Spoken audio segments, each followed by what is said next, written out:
नमः शिवाय। आज हम सब यहाँ पर सब भाई बहन एक आध्यात्मिक सेमिनार के लिए एकत्रित हुए हैं। आध्यात्मिक विश्वविद्यालय कोई संस्था नहीं है, ये एक ईश्वरीय परिवार है, क्योंकि इसका संचालन स्वयं ईश्वर के द्वारा हो रहा है। इसकी अनेक शाखाएं पूरे भारत में विभिन्न शहरों में खुली हुई हैं। तो मैं सबसे पहले आपको आध्यात्मिक ईश्वरीय विश्वविद्यालय का अर्थ बताना चाहती हूँ। आध्यात्मिक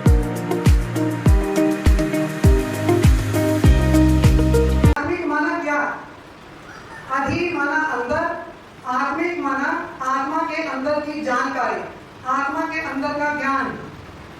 आत्मिक माना क्या? स्कूल होते हैं, कॉलेज होते हैं, वहां पर 5 तत्वों की भौतिकवादी पढ़ाई पढ़ाई जाती है।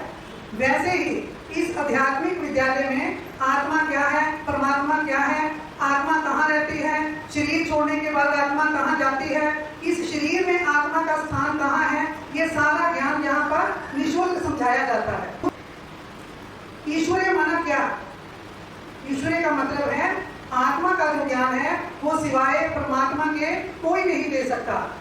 विश्वविद्यालय का अर्थ है कि पूरे विश्व की आत्माएं, चाहे बच्चा हो, बूढ़ा हो, स्त्री हो, पुरुष हो, अमीर हो, गरीब हो, पढ़ा लिखा हो या अनपढ़ हो, कोई भी हो, कोई भी धर्म जाति का हो, सभी को यहाँ पर आत्मज्ञान दिया जाता है। जैसे आप सभी जानते हैं कि आज दुनिया में भ्रष्टाचार, पापाचार, दुख, तनाव, अशांति बढ़ती ही जा रही है। क्यों बढ़ती जा रही है? क्योंकि आज हर मनुष्य आध्यात्मिकता को पूरी तरह भूल चुका है। आध्यात्मिकता का मैंने पहले आपको बताया ना कि आत्मा को भूल चुका है। कोई नहीं जानता कि मैं एक आत्मा हूँ, मेरा वास्तविक स्वरूप आत्मा है। सब अपने आप को शरीर ही समझते हैं। तो आज का हमारा जो टॉपिक है, आज के हमारे सेमिनार का विषय है शिव शंकर भोलेनाथ, गीता का भगवान। तो इस विषय के वक्ता हैं टीवी के अमोल भाई जी।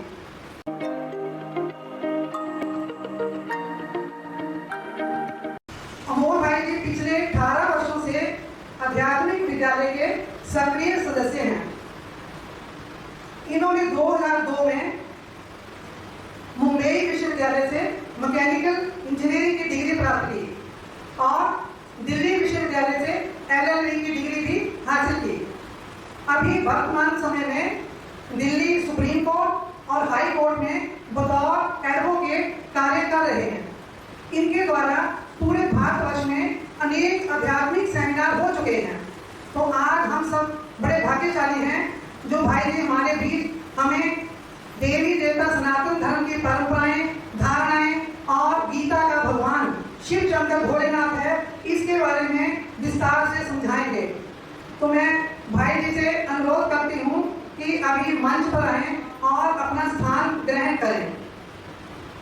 अभी एक छोटा सा गीत लगाया जाएगा, तो आप सभी अपने स्थान पर शांतिपूर्वक बैठें और जिसको भी आप भगवान के रूप में मानते हैं उसको मन ही मन याद करें। धन्यवाद।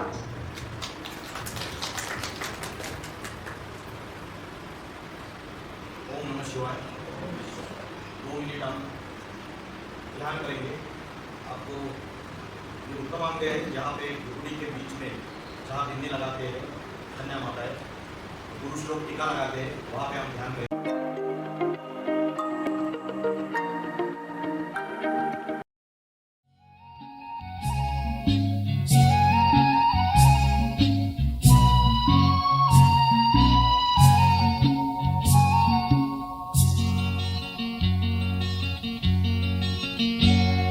पवित्र मन रखो, पवित्र तन रखो, पवित्र मन रखो, पवित्र तन रखो। पवित्रता मनुष्यता की शान है। जो मन वचन कर्म से पवित्र है, वो चरित्रवान ही यहाँ महान है। पवित्र मन रखो, पवित्र पवित्र तन रखो, पवित्रता मनुष्यता की शान है। जो मन वचन कर्म से पवित्र है, वो चरित्रवान ही यहाँ महान। शिव मंदिर सेक्टर 33 चंडीगढ़ में आज आध्यात्मिक विश्वविद्यालय को यहाँ के मंदिर के पदाधिकारी और जो भी ट्रस्टी है उन्होंने आमंत्रित किया और ये सेमिनार ऑर्गेनाइज किया। इसके लिए आप सभी का हम आध्यात्मिक विश्वविद्यालय की तरफ से आभार मानते हैं। आज का हमारा जो सेमिनार है, इसका टॉपिक आपने पहली बार सुना होगा, ये नई बात। शिव मंदिर, गीता का भगवान कौन? गीता का भगवान शिव शंकर भोलेनाथ। तो ये सबके लिए नया टॉपिक है, नई बात है, लेकिन आज हम इस विषय के ऊपर बोलेंगे। श्रीमद् भगवद गीता ये सर्वशास्त्र शिरोमणि है। आज जो अपने को हिंदू कहलाते हैं वो वास्तविकता सनातनी है, सनातन धर्म वाले हैं। हिंदू कोई धर्म नहीं होता है, धर्म का असली नाम सनातन धर्म है। सनातन का अर्थ है अति प्राचीन। तो इनका आदि ग्रंथ है श्रीमद् भगवद गीता। श्रीमद् भगवद गीता को सर्वशास्त्र शिरोमणि बोलते हैं। श्रीमद् भगवद गीता को माय बाप भी बोलते हैं, सर्वशास्त्रों का, सर्वधर्म ग्रंथों का। बड़े बड़े मौलवी, स्कॉलर्स, पंडित, विद्वान आज श्रीमद् भगवद गीता को लोहा मानते हैं। और श्रीमद् भगवद गीता में व्यक्तिगत, सामाजिक एवं राजनीतिक सभी समस्याओं का हल मिलेगा। लेकिन आज भारतवासी और सनातन धर्म वाले अपने इस आदि ग्रंथ को पूर्णतः भूल चुके हैं। लेकिन का भगवान कौन? सनातन धर्म किसने स्थापन किया, कब स्थापन किया, और भारत का प्राचीन राज्यों कौन सा है, ये शिक्षा आज किसी भी स्कूल, कॉलेज, यूनिवर्सिटी में पढ़ाई नहीं जाती है। तो श्रीमद् भगवद गीता किसने कही? हमको सभी को पता है कि कुरुक्षेत्र का मैदान है, युद्ध भूमि है, और कुरुक्षेत्र के युद्ध भूमि में हम सभी ये मानते हैं कि श्री कृष्ण जी ने अर्जुन को गीता ज्ञान बताया। लेकिन क्या ये बात सही है? श्री कृष्ण जी को अगर गीता का भगवान माना जाता है तो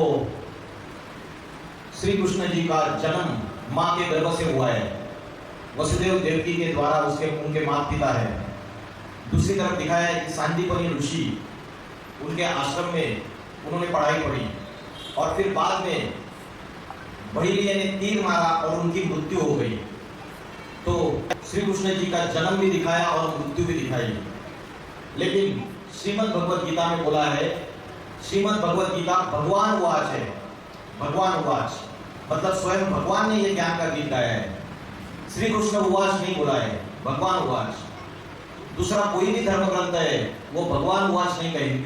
कुरान, बाइबल, धम्मपद, ये किसी भी धर्म ग्रंथों को भगवान वाच नहीं कहेंगे। एक श्रीमद् भगवद गीता ही ऐसा धर्म ग्रंथ है जो स्वयं भगवान ने ज्ञान का गीत गाया है। तो श्री कृष्ण जी का जन्म भी दिखाया और मृत्यु भी दिखाई, उनको गुरु से शिक्षा लेते हुए भी दिखाया। लेकिन श्री आया है कि मैं अजन्मा हूँ। क्या बोला है? मैं अजन्मा हूँ, मैं अगर्भा हूँ, मतलब मेरा गर्भ द्वारा जन्म नहीं होता है, मेरा दिव्य जन्म है। श्रीमद् भगवद गीता में बोला है मैं अविनाशी हूँ, मैं त्रिकालदर्शी हूँ, मैं महाकाल हूँ, सारी सृष्टि का विनाश करने वाला। तो अजन्मा, अगर्भा, अविनाशी, त्रिकालदर्शी, ये जो बातें हैं, ये बातें कृष्ण के ऊपर लागू नहीं होती है। तो ये बातें किसके ऊपर लागू होती है? तो श्रीमद् भगवद गीता में जो अलग अलग श्लोक आए हैं उससे साबित होता है कि गीता का भगवान जो है, जो स्वयं ज्ञान दे रहा है, वो अजन्मा है। शास्त्रों में ये बोला है गीता में कि मैं अजन्मा हूँ। तो गीता में एक श्लोक आया है, यो माम अजम अनादिंच वेत्ति लोक महेश्वरम। क्या बोला है? यो माम अजम अनादि, मैं अजम, अजम माना अजन्मा, मैं अजन्मा हूँ, अनादि हूँ, वेत्ति लोक महेश्वरम, मुझ सारे संसार के महेश्वर को, व्यक्ति माना जानना, अजन्मा अनादि महेश्वर को जो जानता है, असम्मूढ़ा समर्थेषु सर्व पापम प्रमुच्यते, ऐसा व्यक्ति जो मुझे अजन्मा अनादि जानता है, वो सर्व पापों से मुक्त हो जाता है, मोह से रहित हो जाता है। तो पापों से मुक्त हो जाता है उसको जानने से। और गीता में बोला वो अजन्मा है।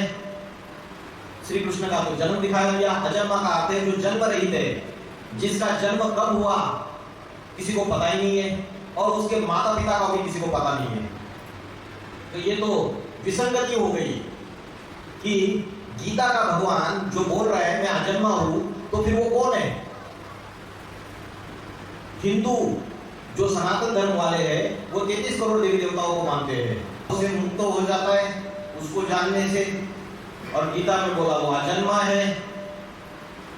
श्री कृष्ण का तो जन्म दिखाया गया। अजन्मा का अर्थ है जो जन्म रहित है, जिसका जन्म कब हुआ किसी को पता ही नहीं है, और उसके माता पिता का भी किसी को पता नहीं है। तो ये तो विसंगति हो गई कि गीता का भगवान जो बोल रहा है मैं अजन्मा हूं, तो फिर वो कौन है? हिंदू जो सनातन धर्म वाले हैं वो 33 करोड़ देवी देवताओं को मानते हैं। 33 करोड़ देवी देवताओं में ऐसी कौन सी देवता है जिसको अजन्मा कहा गया है, जिसका जन्म नहीं दिखाया जाता है, जिसकी मृत्यु नहीं दिखाई जाती है, जिसके कोई माता पिता दिखाई नहीं जाते, माता पिता का पता नहीं है? कौन सी देवता है ऐसी? महादेव शिव। इन्होंने जवाब दिया, सही जवाब है। शिव शंकर भोलेनाथ ये ऐसी देवता है जिनका ना जन्म दिखाया ना मृत्यु दिखाई।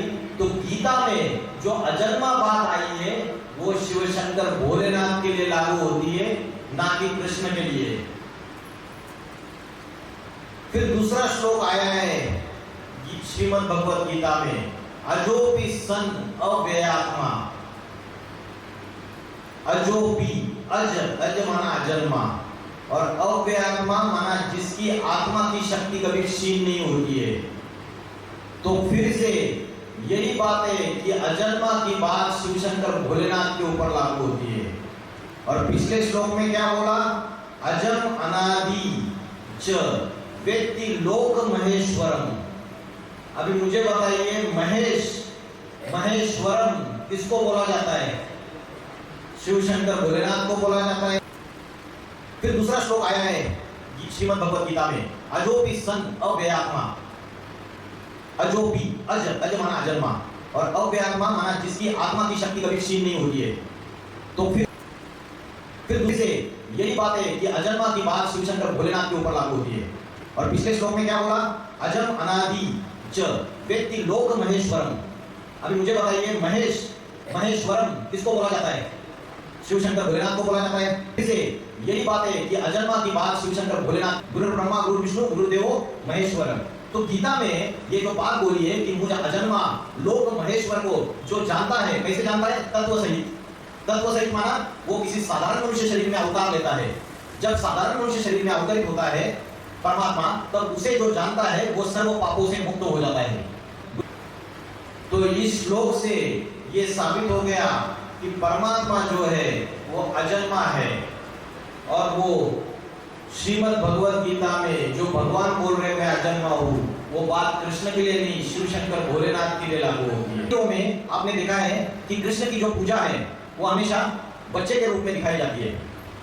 कृष्ण को हमेशा बच्चे के रूप में दिखाया जाता है। ज्यादातर कृष्ण के चित्र और मूर्तियां बच्चे के रूप में दिखाई जाती है। तो में आपने देखा है कि कृष्ण की जो पूजा, श्रीमद् भगवत गीता में एक श्लोक आया है कि मेरे सिवाय इस सृष्टि में कोई भी श्रेष्ठ नहीं है। मत परतरम अन्यत्, मत परतरम नान्यत् किंचित् अस्ति धनंजय। मेरे सिवाय इस सृष्टि में कोई भी सर्वश्रेष्ठ नहीं है।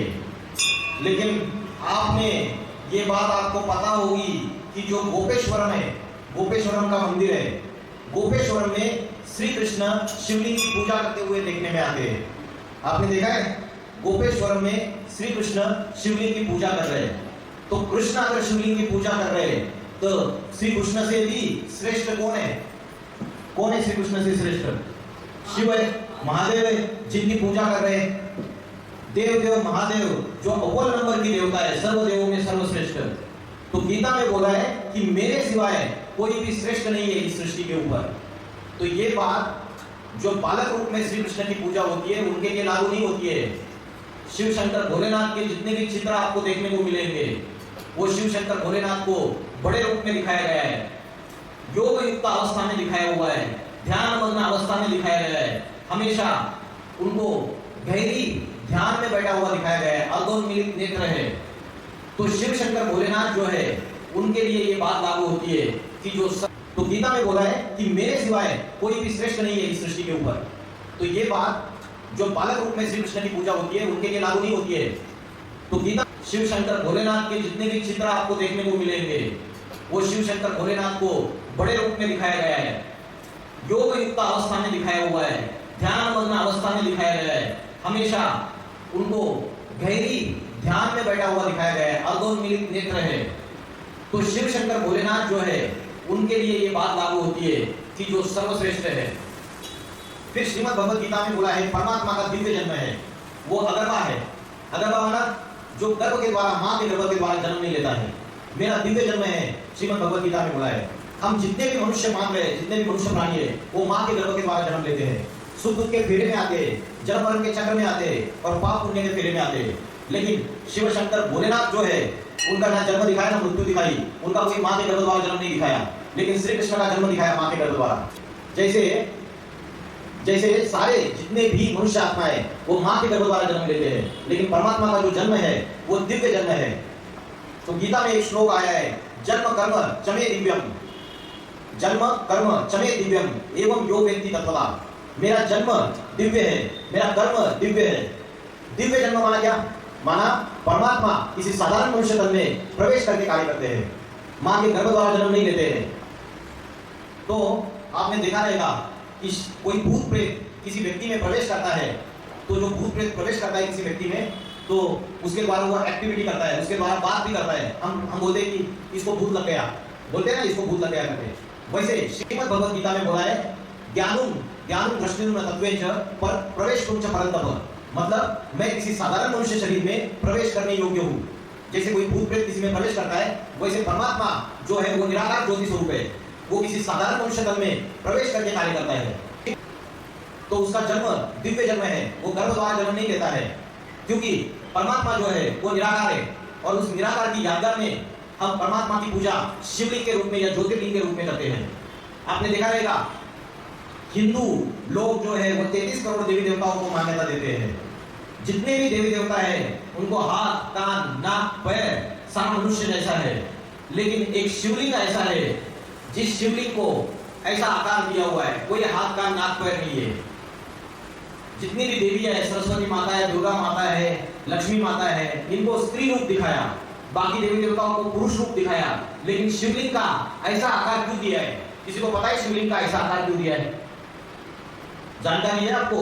12 ज्योतिर्लिंगों के रूप में पूजा होती है। आप इस मंदिर में आके शिवलिंग के सामने माथा टेकते हो।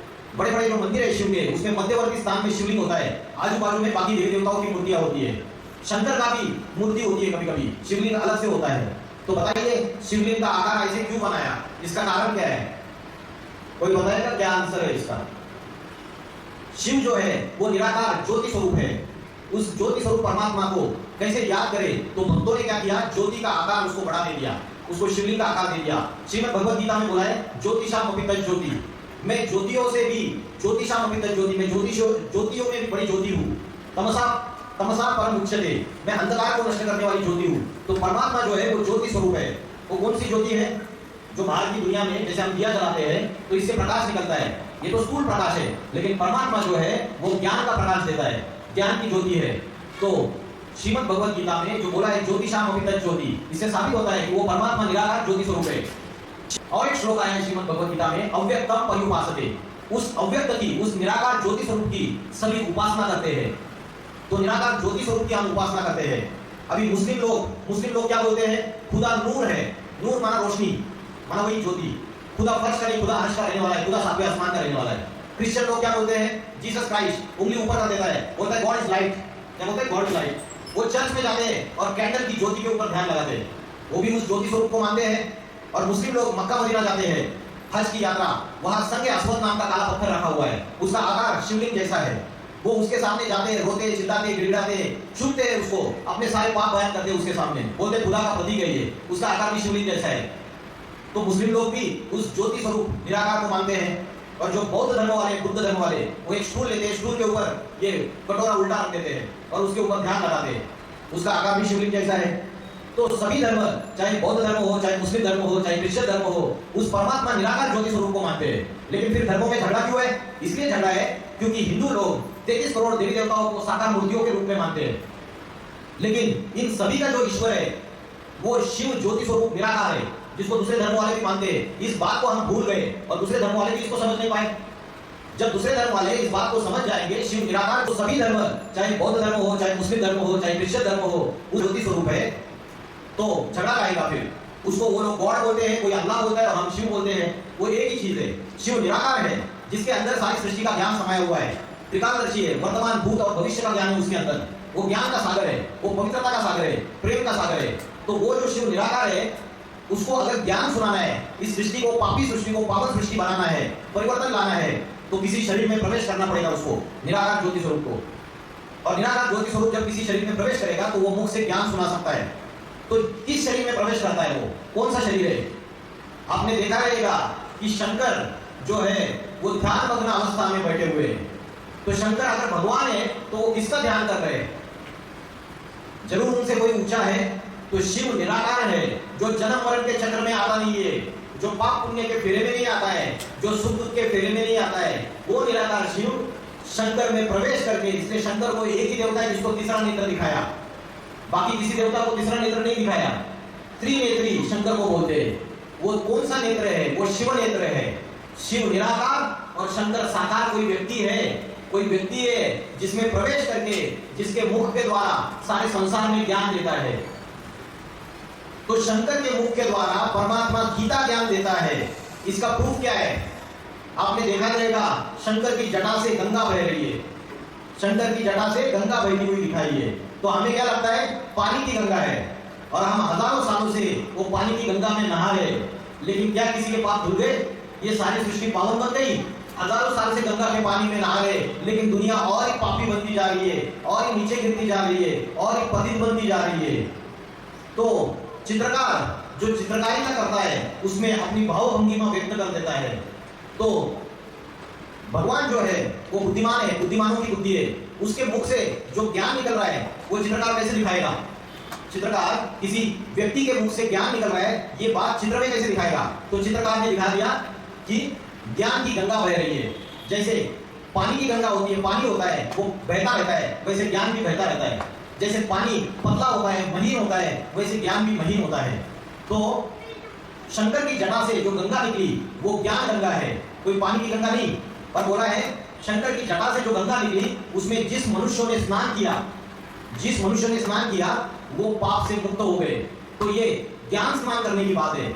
इस ज्ञान को अपने जीवन में जिन्होंने धारण कर लिया वो पापों से मुक्त हो गए। तो वो कौन सा ज्ञान है? वो गीता ज्ञान है। क्योंकि अजन्मा, अगर्वा, दिव्य जन्म, ये बातें शिव शंकर भोलेनाथ को लागू होती है, ना ही कृष्ण को लागू होती है। ये सबसे बड़ी गलती हो गई शास्त्रों में। कैसे हो गई ये हम आगे देखेंगे। श्रीमद् भगवद गीता में और एक श्लोक आया है, अविनाशी तु तद्विद्धि एक सर्वम विदम ततम विनाशयम अव्ययास्यास न कश्चित कर्तुमर्हति। इस अविनाशी, जो अविनाशी पुरुष है, इससे ये सारी सृष्टि विस्तार हुई है। जैसे कोई बीज होता है और बीज से सारा वृक्ष तैयार होता है, बीज से जड़ें निकलती है, तना निकलता है, टहनियां निकलती है, फूल, पत्ते, फल निकलते हैं। वैसे शिव शंकर भोलेनाथ जो है वो सारी सृष्टि का बीज है, वो प्रथम पुरुष है, सृष्टि का आदि पुरुष है, आदिदेव है, जिसके लिए शास्त्रों ने बोला जब सृष्टि का विनाश हो जाता है तो जो नई सृष्टि चालू होती है उसमें प्रथम पुरुष और प्रथम स्त्री, उसको मुसलमान लोग बोलते हैं आदम और हवा, क्रिश्चियन लोग बोलते हैं एडम और ईव, जैन लोग बोलते हैं आदिनाथ आदिनाथिनी, और हिंदू लोग बोलते हैं आदिदेव आदिदेवी, आदि पुरुष आदि स्त्री, शंकर और पार्वती। तो सबने उसको नाम अलग अलग दे दिए, सबने उसको अलग अलग नाम दे दिए, लेकिन है वो एक ही व्यक्तित्व, एक ही पर्सनैलिटी। हर धर्म वालों ने उसको अलग अलग प्रकार से नामों से संबोधन किया।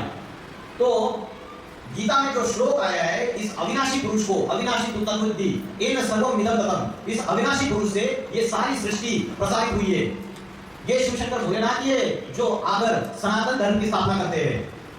आज सनातन धर्म की जो धारणा है वो प्राय लोप हो चुकी है। आज सनातन धर्म जो असली जिसको सनातन धर्म करते हैं उसकी धारणा किसी के अंदर नहीं है। आज दूसरे अनेक दूसरे धर्मों से जो सनातनी है, हिंदू धर्म वाले, वो प्रभावित हो रहे हैं और उनकी जो विपरीत धारणा है, जो कुरीति है, वो अपने जीवन में धारण कर रहे हैं।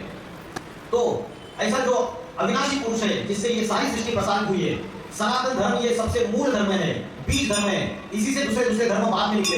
इस्लाम, बौद्ध, क्रिश्चियन, सन्यासी, सिख, बौद्ध धर्म, ये अनेक धर्म जितनी शाखाएं निकली है, ये सनातन धर्म से निकली है। सनातन धर्म ये मूल धर्म है सभी धर्मों का। तो गीता में बोला है इस अविनाशी पुरुष का विनाश करने के लिए कोई समर्थ नहीं है। लेकिन कृष्ण का तो दिखाया, कृष्ण को भैया ने तीर मारी और कृष्ण का पैर में तीर मार दिया और उसके प्राण पखेरु उड़ गए, उनकी मृत्यु हो गई। लेकिन गीता में बोला इस अविनाशी पुरुष का विनाश करने के लिए कोई समर्थ नहीं है। तो आपने देखा कि शंकर का कभी किसी ने शंकर को मार दिया है और शंकर का किसी ने विनाश किया है। तो श्रीमद् भगवद गीता के जो सारे श्लोक है वो शिव शंकर भोलेनाथ के लिए लागू होते हैं, ना कि कृष्ण के लिए। तो उसके बाद गीता में ऐसे अनेक श्लोक है जिससे ये भी साबित होता है कि आदिदेव, आदि पुरुष, ये सारे टाइटल जो है वो शिव शंकर भोलेनाथ के हैं। गीता में बोला है तुम आदिदेव पुरुषा पुराना समस्त विश्वस्य परम निधानम। तू इस सृष्टि का आदिदेव है, आदि पुरुष है, तू सारे विश्व का आश्रय करता है। आदिदेव और आदि पुरुष बोला गया है उसको, शंकर को। आपने कभी सुना है कि श्री कृष्ण को आदि पुरुष बोला है या आदिदेव बोला है? कभी सुना है ऐसी बात? नहीं। तो आदि पुरुष, आदिदेव, ये शिव शंकर भोलेनाथ का गायन है। फिर बोला है पुरुषम शाश्वतम दिव्यम आदिदेवम अजम विभुम। तू शाश्वत पुरुष है, तू आदिदेव है, अजन्मा है। तो फिर से बोला कि शाश्वत पुरुष जो है वो आदिदेव, वो परमात्मा मैं ही हूँ, श्रीमद् भगवद गीता में बोला। तो इससे साबित होता है वो आदिदेव, आदि पुरुष शिव शंकर भोलेनाथ है, वो अजन्मा है, उसका दिव्य जन्म है। ये सारी बातों से ये साबित होता है कि ये बात गीता की जिसने बताई है वो गृहस्थाश्रम धारण करने वाले शिव शंकर भोलेनाथ है। उसके बाद आपने गीता में और भी श्लोक देखे रहेंगे जिसमें ये बोला है कि जो परमात्मा है वो महाकाल है। गीता में एक श्लोक आया है जो ओपेनहाइमर नाम के एक वैज्ञानिक है अमेरिका के, उन्होंने पहला एटम बम बनाया 1945 में। और जब जो ओपेनहाइमर है उन्होंने पहला एटम बम, परमाणु बम बनाया। तो जब बड़ी बड़ी ज्वालाएं निकली, अग्नि की ज्वालाएं, जब उन्होंने न्यूक्लियर टेस्ट लिया तब उनको ये बात पता चली, क्योंकि वो गीता के अभ्यासक थे। तो उनके मुख से निकला कालोस्मी। कालोस्मी माना मैं ये सारे संसार का महामृत्यु हूँ, काल महामृत्यु, लोक अक्षय कृत प्रवृत्तो, मैं सारे संसार का विनाश करने वाला हूँ। तो विनाशकारी देवता ये शिव शंकर भोलेनाथ का गायन है। अच्छा, विनाश जो है वो कल्याणकारी है। कैसे कल्याणकारी है? समझो कोई मकान है, वो मकान पुराना हो जाता है, टूटा फूटा हो जाता है, मकान का जो छत है उससे पानी टपक रहा है और बीवी बाल बच्चे परेशान हो रहे, तो घर का मालिक क्या करता है? मकान टूटा फूटा हो रहा है, पुराना हो रहा है, तो घर का मालिक क्या करता है? रिनोवेट करता है, मरम्मत करता है, रिपेयरिंग करता है। लेकिन इस सृष्टि रूपी जो मकान है, ये विश्व, ये दुनिया एक मकान है। विश्व वसुदेव कुटुंबकम बोला है। तो द्वापर युग से जब दुनिया में पाप, भ्रष्टाचार, अशांति, दुख, अत्याचार बढ़ने लगे तो रिपेयरिंग करने के लिए भगवान ने किसको भेजा? गौतम बुद्ध आए, बौद्ध धर्म स्थापन किया, रिपेयरिंग किया। गुरु नानक जी आए, सिख धर्म स्थापन किया, रिपेयरिंग किया। जीसस क्राइस्ट आए, मोहम्मद पैगंबर आए, तुलसीदास आए, सूरदास आए, कबीरदास आए, आदि शंकराचार्य आए, संत ज्ञानेश्वर आए, संत नामदेव आए, अनेक संत महात्मा आए। इन्होंने इस सृष्टि रूपी मकान का टाइम टू टाइम रिपेयरिंग किया। लेकिन क्या रिपेयरिंग करने के बावजूद ये मकान सुधर गया या और ये सृष्टि पतित बनती गई, और ही दुखी बनती गई? क्या हुआ? और ही पतित बनती गई, और ही दुखी बनती गई। तो घर का जो मालिक है वो बार बार रिपेयरिंग करने के बावजूद जब मकान सुधरने का नाम नहीं ले रहा है तो क्या करता है? पुराना मकान तोड़ देता है और नया मकान बांध के तैयार कर देता है।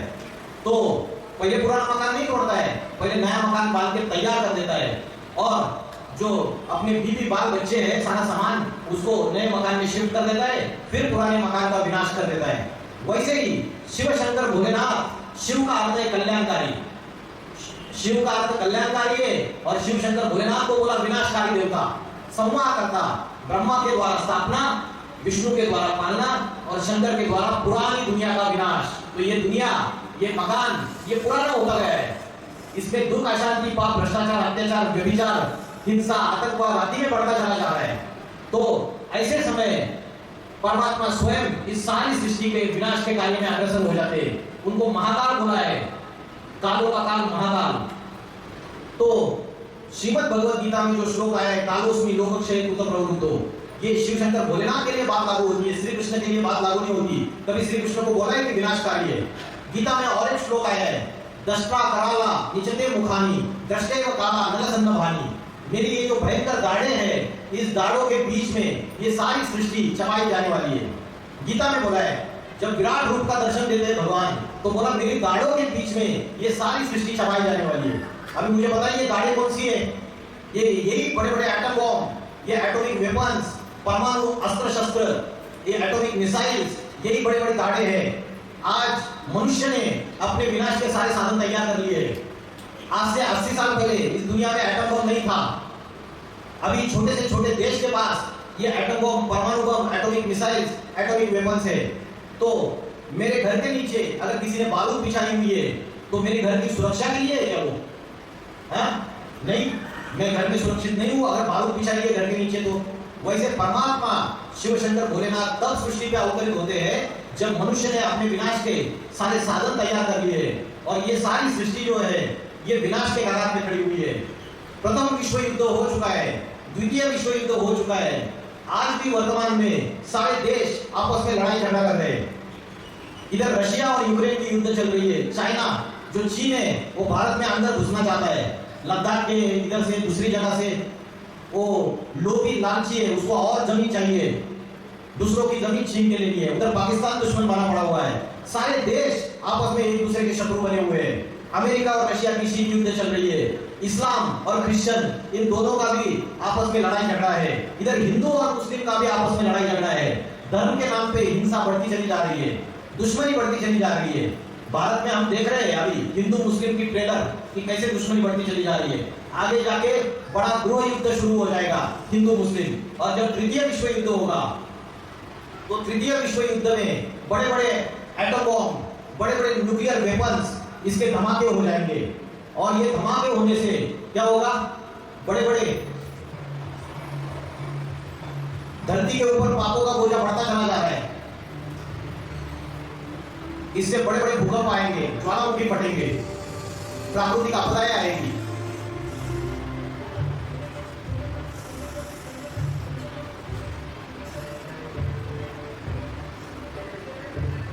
जब भूकंप आएंगे तो बड़ी बड़ी 70 मंजिलें बिल्डिंग ताश के पत्ते की जैसे नीचे गिर जाएगी।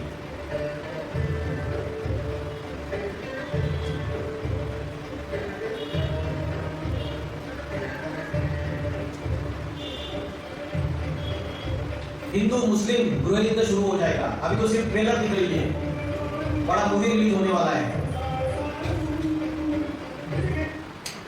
जब एटम बम का विस्फोट हो जाएगा, तो एटम बम के विस्फोट से क्या होगा? धरती का जो टेम्परेचर है, धरती का जो तापमान है, वो बढ़ता चला जाएगा। धरती का तापमान बढ़ेगा तो उससे उत्तर ध्रुव और दक्षिण ध्रुव में जो बर्फों के पहाड़ बड़े बड़े, वो पहाड़ पिघल जाएंगे। तो बर्फों के पहाड़ पिघलने से समुद्र का जल स्तर बढ़ेगा, समुद्र का जो जल का लेवल है वो बढ़ेगा। और जल का लेवल बढ़ने से क्या हो जाएगा? उससे बड़े बड़े जो भूखंड है, जो बड़े बड़े टापू बने हुए, द्वीप बने हुए, America, Europe, New Zealand, Australia, Africa, ये जो समुद्र से घिरे हुए जितने भी बड़े बड़े शहर, बम्बई, कांडा, ये सारे समुद्र के अंदर समाहित हो जाएंगे। तो प्राकृतिक आपदाएं आएगी, अकाल पड़ेगा, दुकाल पड़ेगा, क्योंकि धरती के ऊपर पापों का बोझा बढ़ता चला जा रहा है। और ऐसे समय शिव शंकर भोलेनाथ का इस सृष्टि पे अति साधारण मनुष्य तन में अवतरण होता है। और परमात्मा अति साधारण मनुष्य तन में अवतरित होकर स्वयं गीता ज्ञान देता है। क्योंकि आज जो गीता का ज्ञान बताया जा रहा है, आज जो गीता का ज्ञान बताया जा रहा है, वो गीता जो है उसकी हजारों टीका टिप्पणियां हुई है। आज शंकराचार्य ने अपनी गीता की व्याख्या की है। आदि शंकराचार्य बोलते हैं आत्मा और परमात्मा एक ही है, अलग अलग नहीं है। सर्वम खलु इदम ब्रह्म, मतलब एक आत्मा ही परमात्मा बन जाती है, आत्मा ही ब्रह्म है। और माधवाचार्य बोलते हैं आत्मा अलग है और परमात्मा अलग है। रामानुजाचार्य ने श्रीमद् भगवद गीता की अलग व्याख्या की, और लोकमान्य तिलक आए, उन्होंने अलग व्याख्या की, रविंद्रनाथ टैगोर ने अलग व्याख्या की, स्वामी प्रभुपाद ने अलग व्याख्या की। ऐसी श्रीमद् भगवद गीता की सैकड़ों हजारों टीका टिप्पणियां हो गई और उसकी वजह से गीता खंडित हो गई। आज हमें जो श्रीमद् भगवद गीता पढ़ने में मिल रही है, उसमें अलग अलग मनुष्यों ने अपने विकृत बुद्धि से अपनी अपनी बातें उसमें घुसेड़ दी है। जैसे आटा, दाल और सारी खाने पीने की चीजें इसमें मिक्सचरिटी हो गई, मिलावट हो गई। वैसे श्रीमद् भगवद गीता जो स्वयं भगवान ने ज्ञान का गीत गाया, उसमें भी मिलावट हो गई। उसकी जो मूल ओरिजिनल उसके अंदर की जो गहरी व्याख्या थी, उसमें मिक्सचरिटी हो गई, मिलावट हो गया। तो परमात्मा आगे फिर से कलयुग के अंत में शिव शंकर भोलेनाथ के द्वारा फिर से वो सच्चा गीता ज्ञान देते हैं। 4 युग है, सतयुग, त्रेता युग, आगे कौन सा युग है? 4 युग कौन से? सतयुग, त्रेता युग, द्वापर युग और कलयुग। ये स्वस्तिक का जो चिन्ह दिखाया है, ये 4 युग है। ये सृष्टि चक्र है। ये सृष्टि चक्र गोल गोल घूमता रहता है। जैसे जल चक्र घूमता है, वैसे सृष्टि का चक्र भी घूमता है। सतयुग के बाद त्रेता युग, त्रेता युग के बाद द्वापर युग और द्वापर युग के बाद कलयुग। कलयुग में पापों की अति हो जाती है। जैसे कलयुग में क्या फैल जाती है? रात्रि फैल जाती है। जैसे रात्रि में क्या होता है? अंधकार होता है। वैसे कलयुग ये पापों की घोर अज्ञान अंधकार की रात्रि है। तो जब रात्रि में अति पापों की हो जाती है, तो उस समय परमात्मा अति साधारण मनुष्य शरीर में अवतरित होते हैं। और रात्रि के बाद क्या आता है? दिन आता है। घोर अंधकार के बाद घोर सोजरा आता है, सूरज उगता है, दिन आता है, प्रकाश ही प्रकाश आता है। तो कलयुग रूपी रात्रि के बाद जब सारी दुनिया का विनाश हो जाएगा, बोलते शंकर ने तीसरा नेत्र खोला और सारी सृष्टि में प्रलय आ गया। तो ये ज्ञान का तीसरा नेत्र है। परमात्मा जब इस सृष्टि में अवतरित होते हैं, तो इस सारी सृष्टि को पापों से मुक्ति दिलाने के लिए सत्य ज्ञान आके सिखाते हैं। ज्ञान से ही जीवन मुक्ति होती है। इसलिए बोला है ऋते ज्ञानाम न मुक्ति। ज्ञान के सिवाय इस सृष्टि में मुक्ति, दुख दर्दों से, विषय विकारों से मुक्ति नहीं हो सकती। तो परमात्मा शिव शंकर भोलेनाथ को बोला है मुक्तिनाथ, सद्गति दाता। सारी सृष्टि की सद्गति करता है, सारी सृष्टि को पापों के चक्र से छुड़ाता है, दुखों से छुड़ाता है, विषय विकारों से मुक्ति दिलाता है। तो परमात्मा जब स्वयं सद्गुरु बन के आता है, शिक्षक बन के आता है, टीचर बन के आता है, तो वो स्वयं आके जब ज्ञान देगा तो सारी सृष्टि की मुक्ति करेगा।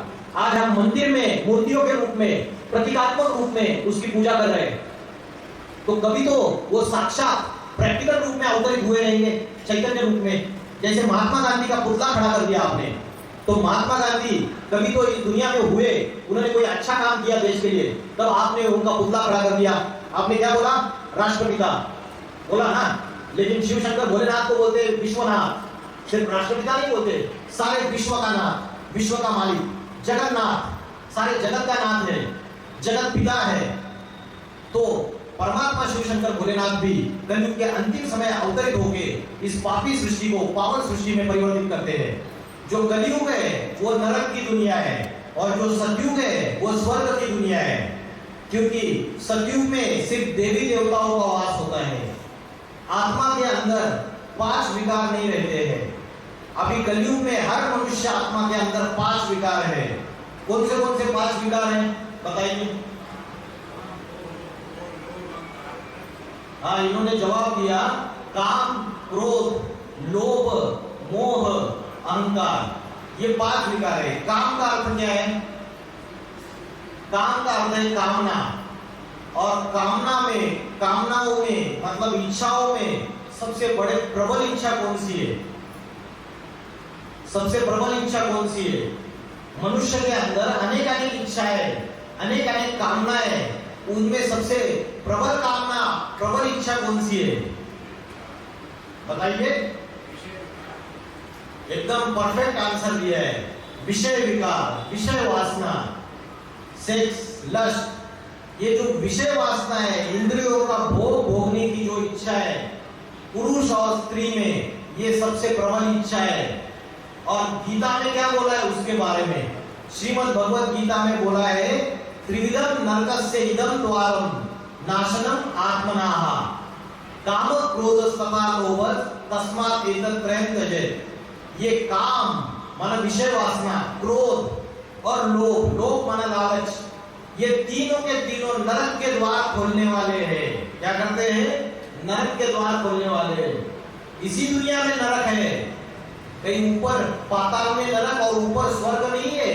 इसी दुनिया में ये तीन विकार मनुष्य के अंदर पूरी तरीके से जाते हैं तो नरक का द्वार खुल जाता है। और श्रीमद् भगवद गीता में बोला है तस्मात् एतत्त्रयं त्यजेत्, मतलब इन तीनों को त्याग देना चाहिए, इनका त्याग करो। ये काम, विषय वासना, क्रोध और लालच ये बुरी बला है, ये नरक के द्वार खोलने वाले हैं। श्रीमद् भगवद गीता में और एक श्लोक आया है, जहि शत्रु महाभावो काम रूपम दुरासदम। ये जो काम विकार है, विषय वासना है, ये बहुत बड़ा शत्रु है, ये बड़ा दुश्मन है। इसको जही शत्रु, जही माना मार डाल, इसकी हत्या कर दे, इसको खत्म कर दे। तो कौन सी देवता है जिसने इस काम विकार को भस्म कर दिया, इसको मार डाला? कौन सी देवता है? शिव शंकर भोलेनाथ। शास्त्रों में जो कथा बताई, उस कथा का गहरा अर्थ हमें समझ में नहीं आया। शास्त्रों में क्या दिखाया? शिव शंकर भोलेनाथ ने कामदेव को भस्म किया। इसको भस्म किया, कामदेव को भस्म किया। लेकिन हमें क्या लगा, कोई एक देवता है, कामदेव नाम का, रति उसकी पत्नी है, और उनको गुस्सा आया, उन्होंने अपनी तीसरा नेत्र खोला और उसको भस्म कर दिया। ऐसे समझ में आया हमको? उसका गूढ़ आध्यात्मिक रहस्य, उसका गहरा अर्थ हमें समझा नहीं। उसका गहरा अर्थ ये है, जो शंकर है उन्होंने अपने अंदर के विषय वासना, काम विकार को सबसे पहले ये ऐसा परम पुरुष है, जितने भी दुनिया में पुरुष है, वो जब आवेश आता है, जोश आता है, तो अपने सभी इंद्रियों को कंट्रोल कर सकते हैं, लेकिन कामेंद्रियों को कंट्रोल नहीं कर सकते। सही बात बोल रहा हूं? जो कामेंद्रियां होती है, जिससे विषय भोग, विषय वासना भोगा जाता है, उस इंद्रियों को कोई भी पुरुष कंट्रोल नहीं कर सकता इस दुनिया में, कोई भी पुरुष। लेकिन शिव शंकर भोलेनाथ ऐसा परम पुरुष है, ऐसा परम पुरुष है, वो योग की ऐसी गहरी अवस्था में बैठा हुआ दिखाया हुआ है, ध्यानमग्न अवस्था में, जिससे वो अपने इंद्रियों की जो स्मृति है, वो इंद्रियों की स्मृति भुला बैठे हैं। अपने इंद्रियों का भान नहीं है उनको, अपने शरीर का भान नहीं है।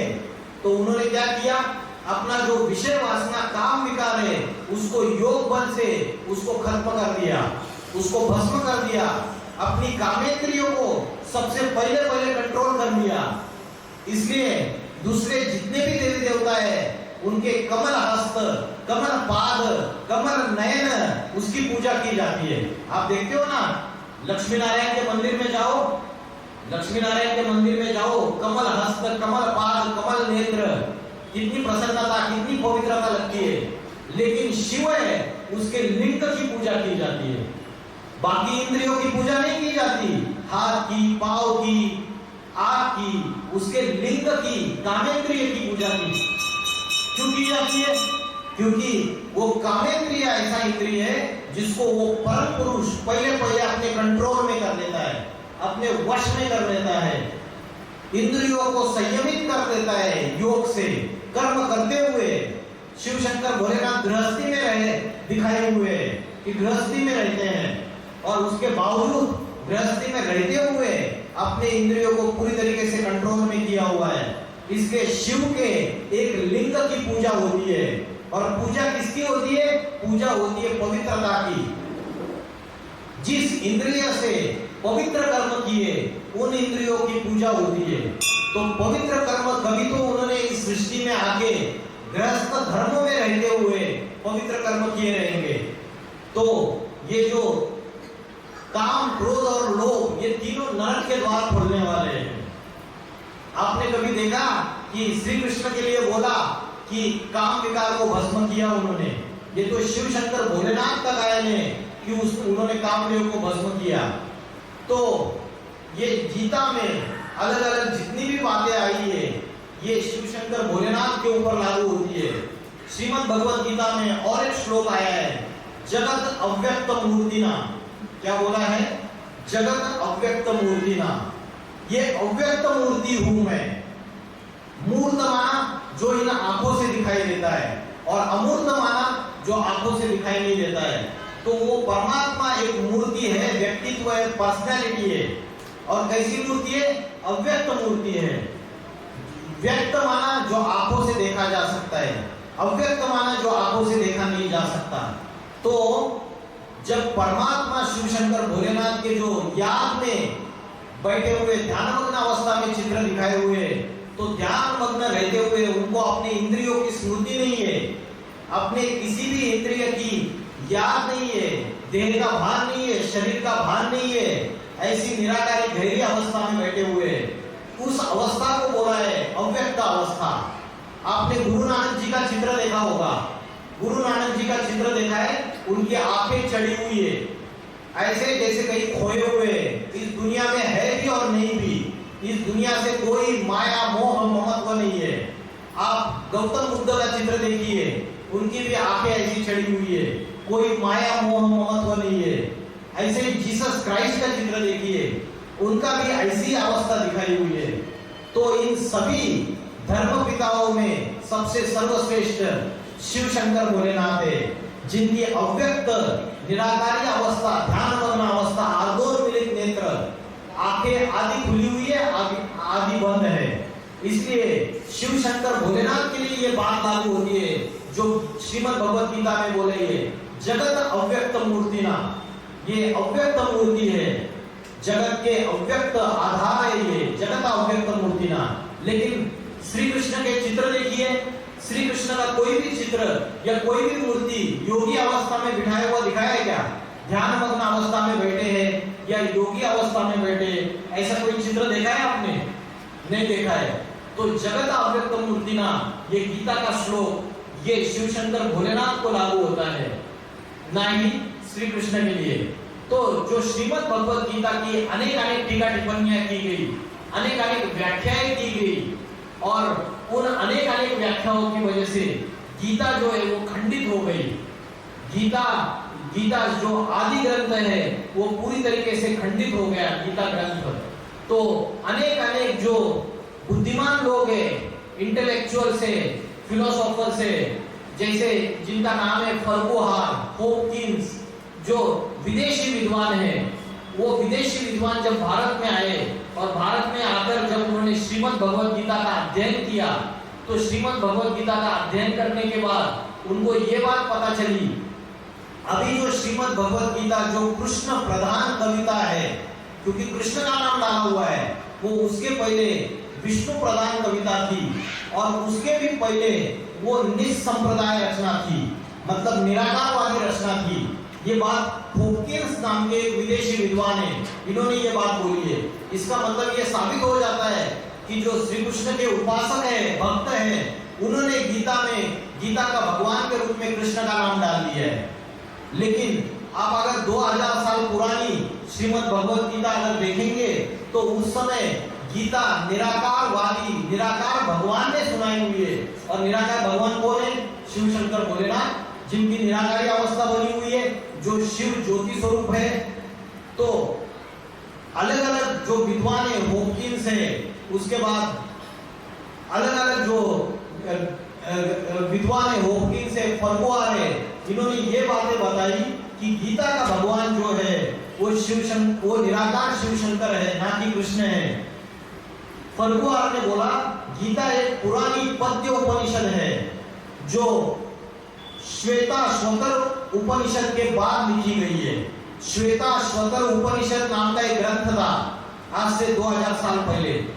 तो उसके बाद ये गीता पद्य उपनिषद लिखा है, जिसको किसी कवि ने कृष्ण का नाम डाल दिया उसमें। तो पहले कृष्ण का नाम नहीं था, उसमें निराकार शिव का नाम था। तो आज आप बोलेंगे इन सारी बातों से क्या अंतर पड़ता है? इन बातों से बहुत अंतर पड़ता है कि जो मुसलमान आक्रांताएं आए, जैसे सोमनाथ मंदिर को 17 बार आक्रमण करके लूटा। किसने लूटा? मोहम्मद गजनवी ने 17 बार सोमनाथ मंदिर को लूटा। भारत के हीरे जवाहर सोना सब कुछ लूट के लेके गए। भारत के हिंदू नारियों की, स्त्रियों की आबरू लूट के लेके गए। ये जो अत्याचार किए, क्यों? क्योंकि उनको पता नहीं है कि इनका जो भगवान है वो शिव निराकार ज्योति स्वरूप है, वो शिव शंकर भोलेनाथ है। क्योंकि मुसलमान लोग क्या समझते हैं, अरे श्री कृष्ण ने तो 16,108 रानियां है, श्री कृष्ण तो अनेक अनेक गोपिकाओं के साथ रास लीला करते हैं, तो इनका भगवान तो ऐसा है। ऐसे करके हिंदुओं की निंदा करते हैं दूसरे धर्म वाले, क्रिश्चियंस भी और मुस्लिम्स भी। तो जो कृष्ण है उनको सभी सुखों का भोग लेते हुए दिखाया, लेकिन शिव शंकर भोलेनाथ को हमेशा बैरागी अवस्था में दिखाया। गृहस्थ धर्म होते हुए भी अभोक्ता, अनासक्त, बैरागी, एकदम वैराग्यपूर्ण अवस्था में दिखाया। तो गीता का भगवान जो है ये शिव शंकर भोलेनाथ निराकार शिव है। ये बात अगर दूसरे धर्म वालों को पता होती तो आज दुनिया में धर्म के नाम पे जो हिंसा, आतंकवाद, जो पाप, भ्रष्टाचार, बलात्कार, अत्याचार बढ़ते चले जा रहे, इन बातों को रोक लगा देते। सारे धर्म वाले उस एक निराकार शिव को मान्यता दे देते थे। तो ये गलती हो गई जिसकी वजह से जनसंख्या का भी विस्फोट हो गया। आज भारत की जनसंख्या 140 करोड़ है, कितना बेरोजगार है, और फिर भी हमारे संत महात्माएं बोल रहे हैं कि 10-10 बच्चे पैदा करो। लेकिन श्रीमद् भगवत गीता में बोला है काम, विषय वासना, क्रोध और लोभ ये नरक के द्वार खोलने वाले हैं। तो गीता कुछ अलग बोल रही है, आज दुनिया में प्रचार प्रसार कुछ अलग किया जा रहा है। सनातनी उनको पता ही नहीं है सनातन धर्म की धारणाएं क्या है, सनातन धर्म का असली अर्थ क्या है। सनातन की संस्कृति ये है कि राजा अगर लड़ाई में मारा जाता था तो रानी जलती आग में कूद जाती थी, जोहार कर लेती थी, लेकिन परपुरुष को अपने तन को हाथ नहीं लगाने देती थी। ये सनातन धर्म की संस्कृति है। भारत को सती सावित्री का देश कहा जाता था, आज कहा जाता है क्या सती सावित्री का देश? नहीं। तो भारत की ये दुर्गति कैसे हो गई? क्योंकि भारत की जो नारी है वो किससे प्रभावित हो गए? भारत, सारे नारी नहीं, सारे भारतवासी ये विदेशी विधर्मी संस्कृति से प्रभावित हो गए, जो सनातन संस्कृति नहीं है, जहाँ कितनी भी शादियां करो, कोई बंधन नहीं है, कोई लिमिट नहीं है, कितने भी पति बदलो। तो श्रीमद् भगवत गीता में बोला है कुल धर्मा कुलक्षये प्रणश्यन्ति कुल धर्मा सनातन। मतलब क्या? कुल का नाश होने से सनातन धर्म की जो धारणा है वो नष्ट हो जाती है। धर्मो नष्टे कुलम कृष्णा अधर्मा अभिभवत्युत। मतलब कुल का नाश होने से सनातन धर्म की धारणाएं नष्ट हो जाती है, और सनातन धर्म की धारणाएं नष्ट हो जाने से जो अधर्म है, दूसरे विधर्मी धारणाएं, कुरीति है, वो सनातन धर्म की धारणाओं को दबा लेती है, उसको दबोच लेती है। तो आज हमारी सबकी जो मन बुद्धि ऐसी विकृत बन गई है, हम विपरीत धर्मों की, विधर्मों की धारणाएं धारण कर रहे हैं। श्रीमद् भगवत गीता में बोला है स्वधर्मे निधनम श्रेया परधर्मा भयावहा। अपने धर्म में मर जाना अच्छी बात है, लेकिन पराया धर्म कभी स्वीकार नहीं करना चाहिए।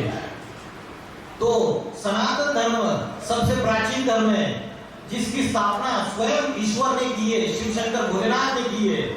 लेकिन आज सनातन धर्म की धारणाएं किसी को पता ही नहीं है। श्रीमद् भगवत गीता जो आदि ग्रंथ है उसके अंदर क्या लिखा है किसी हिंदू को पता ही नहीं है। सृष्टि का आदि पुरुष कौन है, भारत का प्राचीन राजयोग क्या है, आत्मा का ज्ञान क्या है, ये किसी को पता नहीं है। तो परमात्मा फिर से इस सृष्टि पे अभी कलयुग के अंतिम समय में अवतरित होके ये ज्ञान फिर से हमें दे रहे हैं, और आदि सनातन देवी देवता धर्म की धारणाएं फिर से स्थापित कर रहे हैं। ऐसा सनातन धर्म स्थापित कर रहे हैं जिसमें एक जाति, एक धर्म, एक भाषा और एक राज्य, सुखी सुख का राज्य होगा। अभी क्या है, अनेक धर्म है, अनेक जातियां है, जाति जाति में झगड़े है, धर्मों के अंदर झगड़े है, अनेक राजा है, अनेक देशों में, राज्यों में अलग अलग मंत्री बैठे हुए हैं। तो सभी प्रकार से रावण राज्य फैला हुआ है। अंधेर नगरी चौपड़ राजा, टकासेर भाजी टकासेर खाजा। जिस दाम में मिठाई बेची जाती है उसी दाम में सब्जी भी बेची जाती है। तो ऐसे हालत आ गई दुनिया की। तो ऐसे समय ईश्वर का अवतरण इस सृष्टि पे होके ईश्वर इस सारी पतित सृष्टि को पावन सृष्टि बनाता है। वो आकर हमें आत्मा का ज्ञान देता है। किसका ज्ञान देता है? आत्मा का ज्ञान। हमारा असली परिचय बताता है। हमारा असली परिचय क्या है?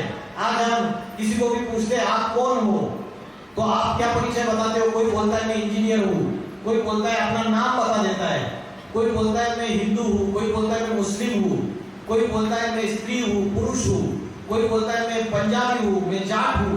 अपने जाति, लिंग, अपने पद, अपने लिंग, अपना राष्ट्र, अपना देश, समाज, धर्म, इसके अनुसार आपका परिचय देता है व्यक्ति। लेकिन उसका असली परिचय क्या है? परमात्मा आके बताते हैं कि असली परिचय कि आप एक हड्डी मांस का शरीर नहीं हो, आप आत्मा हो। हड्डी मांस का जो पुतला है वो जड़ है। जड़ माना कि जिसमें कोई जान नहीं होती है। जब उसमें प्राण शक्ति माना आत्मा प्रवेश करती है, तब जब प्राण शक्ति और आत्मा प्रवेश करती है तो वो चैतन्य जीवात्मा कहलाता है। तो हमारा असली परिचय क्या है कि हम एक आत्मा है। शरीर मरता है, आत्मा कभी मरती नहीं है। आत्मा अजर अमर अविनाशी है। जब आत्मा एक शरीर छोड़ के दूसरा शरीर में जाती है, दूसरा छोड़ के तीसरे शरीर धारण करती है, तो आत्मा के साथ साथ क्या जाता है? क्या जाता है आत्मा के साथ साथ? बताइए। आत्मा के साथ साथ मन, बुद्धि और संस्कार, ये तीनों चीजें जाती है। हमारे मन के अंदर अगर अच्छे विचार चल रहे हैं, हमने अच्छा सत्संग करके सद्विचार, अच्छे विचार चल रहे, तो जब मनुष्य मरता है तो आत्मा के साथ साथ उसके मन, बुद्धि के अंदर हमने अच्छी चीजें स्टोर की है, अच्छी चीजों को बुद्धि के अंदर रखा है, तो वो भी दूसरे शरीर में जन्म लेते लेते उसके साथ जाता है आत्मा का। जैसे हम अच्छे कर्म करते हैं तो हमारे अच्छे संस्कार बनते हैं, बुरे कर्म करते हैं तो बुरे संस्कार बनते हैं। तो आत्मा एक शरीर छोड़ के जब दूसरा शरीर धारण करती है तो ये मन, बुद्धि, संस्कार हमारे साथ साथ जाते हैं। आज छोटे बच्चे से लेके बूढ़े तक सबका मन भटक रहा है, किसी का भी मन एकाग्र नहीं है। तो मन को एकाग्र कैसे करें? शरीर की बीमारी दूर करने वाले डॉक्टर तो बहुत है दुनिया में, लेकिन आज लोग टेंशन, डिप्रेशन, स्ट्रेस, अभी रात को नींद नहीं आना, बुरे बुरे सपने आना, डर लगना, भय लगना, एंजाइटी, सारी चीजों के शिकार है। क्यों? क्योंकि आत्मबल कमजोर हो चुका है, मनोबल कमजोर हो चुका है, हमारी विल पावर कमजोर हो चुकी है। तो परमात्मा आके अपना आत्मा की शक्ति कैसे बढ़ानी है इसका ज्ञान देते हैं। अभी जैसे मोबाइल की बैटरी डिस्चार्ज हो जाती है, हम फिर से चार्जिंग करते हैं। अनेक जन्म लेते लेते, पाप कर्म करते करते, काम, क्रोध, लोभ, मोह, अहंकार, इन पांचों विकारों के अधीन होकर हमारे आत्मा की बैटरी डिस्चार्ज हो चुकी है। अभी वो आत्मा की बैटरी फिर से चार्जिंग कैसे करनी है, मन को एकाग्र कैसे करना है, मनोबल कैसे बढ़ाना है, इसका ज्ञान परमात्मा आके देते हैं। तो आपको पता है कि आत्मा का ध्यान कैसे करना है। अभी हमारी बुद्धि, शरीर की इंद्रियों के भोग इसमें लगी हुई है। अभी भूख लगी, पेट को खाना चाहिए, अच्छे अच्छे टेस्टी पदार्थ चाहिए जिह्वा को, नाक को सुगंध चाहिए अच्छी, हर एक इंद्रियों को भोग चाहिए। हर एक इंद्रियों को जो जो इच्छा होती है उसके भोग हम पूर्ति करते हैं। लेकिन जैसे जो गाड़ी है, इसका ड्राइवर का भोजन अलग है और गाड़ी का भोजन अलग है, वैसे आत्मा ड्राइवर है और शरीर गाड़ी है, दोनों का भोजन अलग अलग है। हम शरीर के लिए सवेरे से लेकर रात तक माथा मारते हैं इस पापी पेट के लिए, लेकिन मन, बुद्धि रूपी आत्मा को एकाग्र करने के लिए हम 24 घंटे में 1 घंटा समय भी नहीं देते हैं। तो मुझे बताइए, आत्मा इस शरीर में कहाँ रहती है? कहाँ रहती है शरीर में आत्मा? किसी को पता है आत्मा का स्थान कौन सा है और आत्मा का ध्यान कहाँ करना है? कहाँ पे? यहाँ पे। और किसी का कोई जवाब? आत्मा कहाँ रहती है?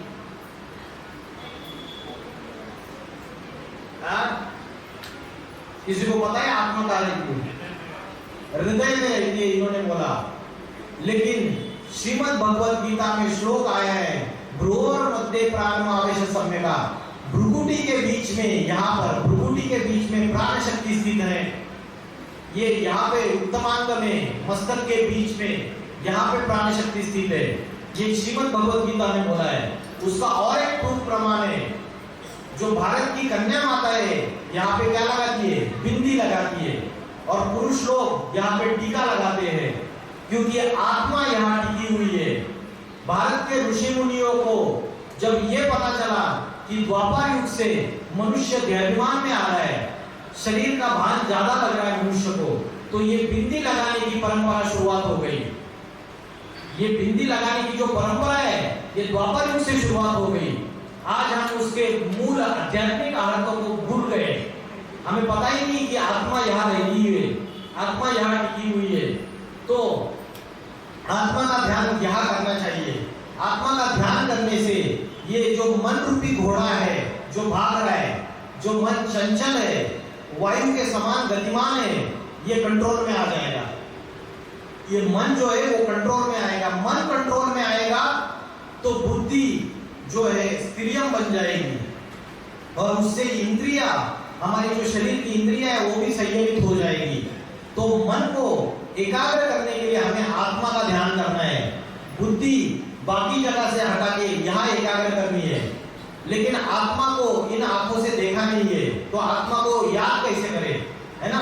ये प्रश्न है कि आत्मा को कैसे याद करेंगे।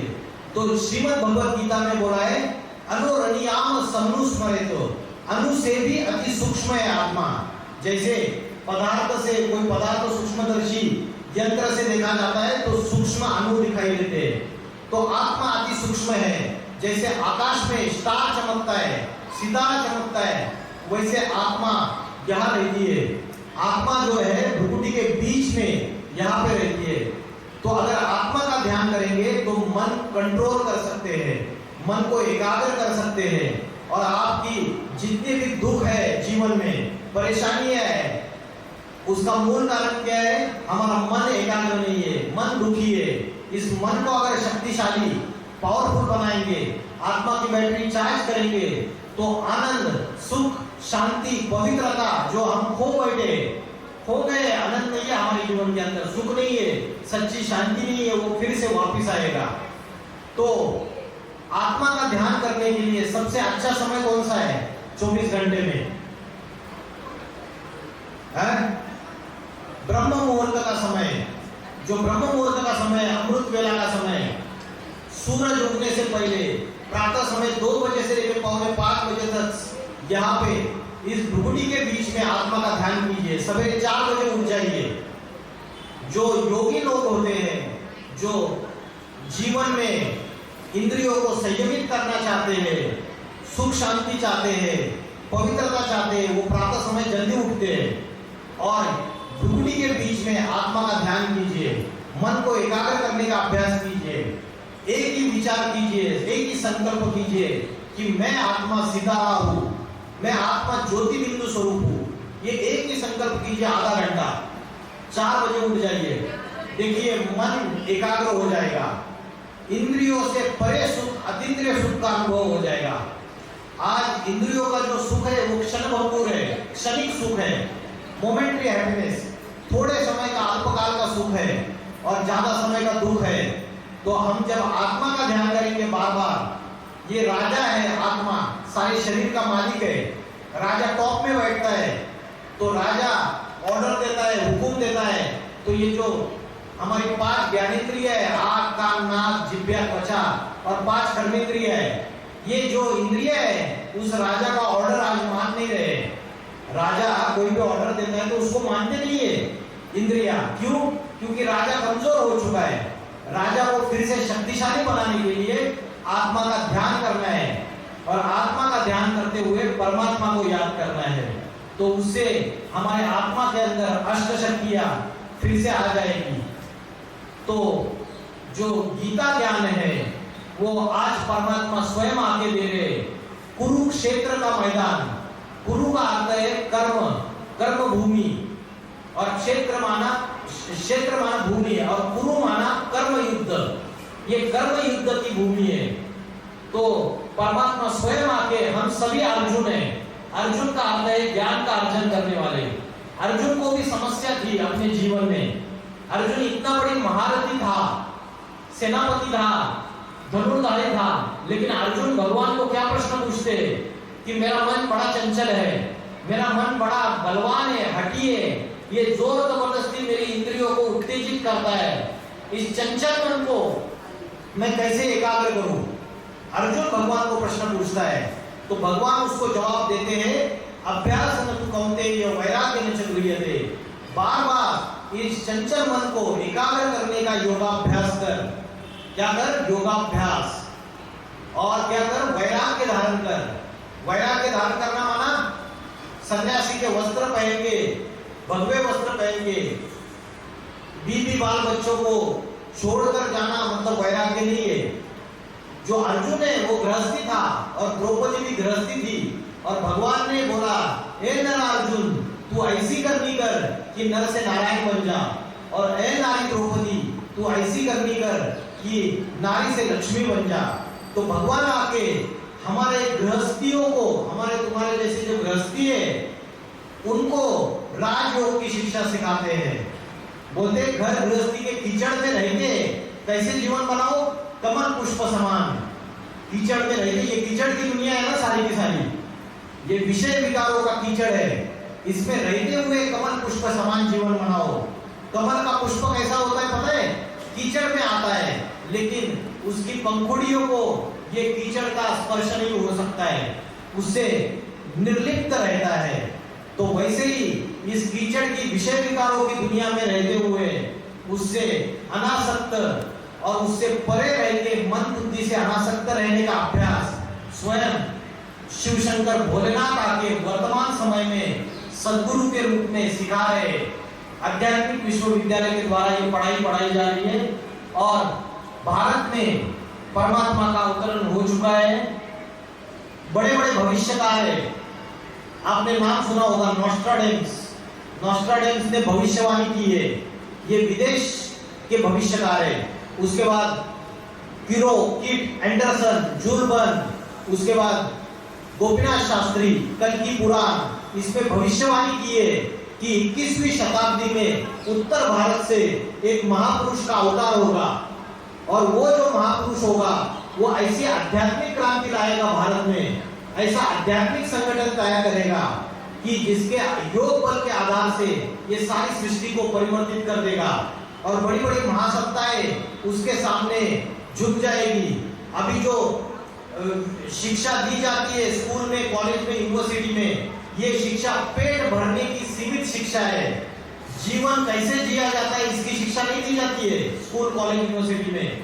चारित्र्य की शिक्षा नहीं दी जाती है, नैतिकता की शिक्षा नहीं दी जाती है, आत्मा का अभ्यास, मन को एकाग्र करने का अभ्यास नहीं सिखाया जाता है। तो परमात्मा आके उस महापुरुष के द्वारा जीवन जीने की शिक्षा दे रहे वर्तमान में, और ये जो भविष्यवाणी की है ये सत्य साबित हो रही है। परमात्मा का अवतरण उत्तर भारत में हो चुका है। तो इतना बोल के ये ईश्वरीय संदेश देके मैं रुकता हूँ। ओम नमः शिवाय।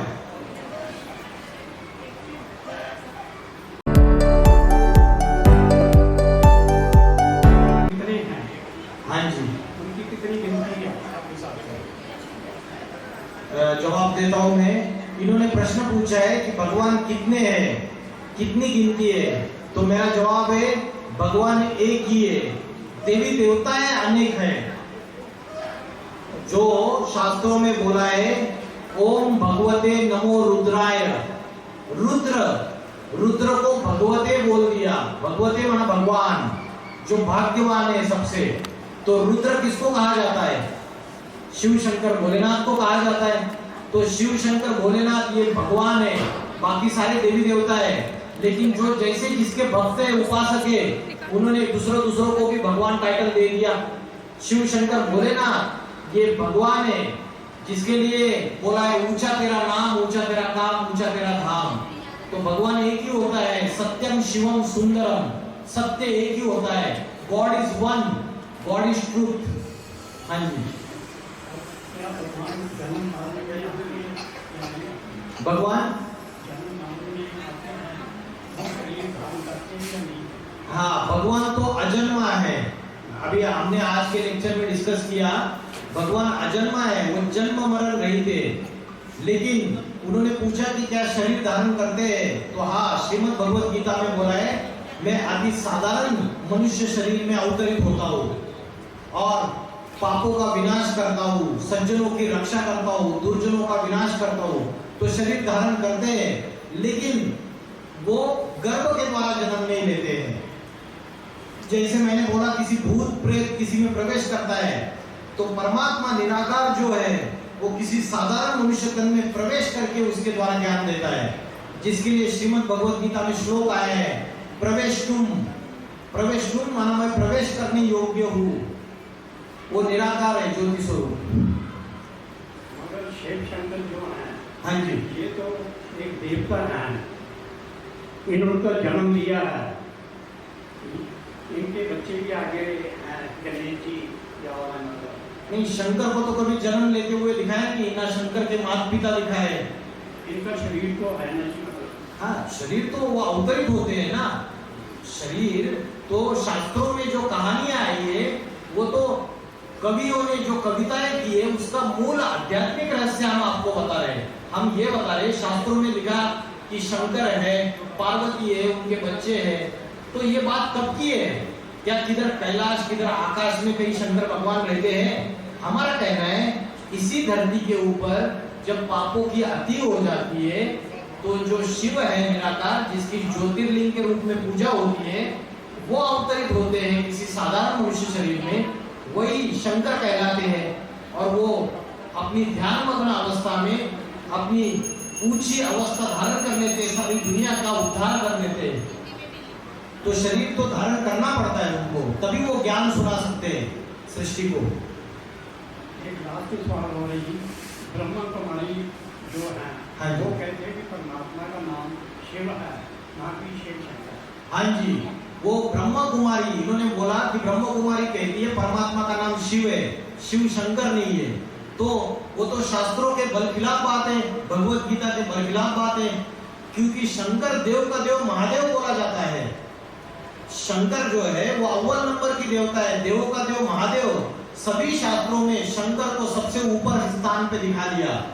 अगर ब्रह्म कुमारी ये बोलती है कि शिव है लेकिन शंकर नहीं है, तो ये बात तो गलत साबित हो जाती है, शास्त्रों के अनुसार बात है नहीं। और भारत के जो भी लोग हैं, हिंदू लोग हैं, वो शास्त्रों को मान्यता देते हैं और शंकर सबसे बड़ी देवता है। अगर आप शंकर को मान्यता नहीं दे रहे, तो ये अधूरा ज्ञान है मेरे हिसाब से। फिर हम तो शंकर को मान्यता देते हैं, तीनों देवताओं को मान्यता देते हैं हम, ब्रह्मा को, विष्णु को और शंकर को भी। और शंकर तो देव देव महादेव है, इसलिए बोला गुरु ब्रह्मा गुरु विष्णु गुरु देवो महेश्वरो। सब देवों में महादेव महेश्वर है, महान ईश्वर है वो, सबसे बड़ा। ओम शांति, ओम नमः शिवाय।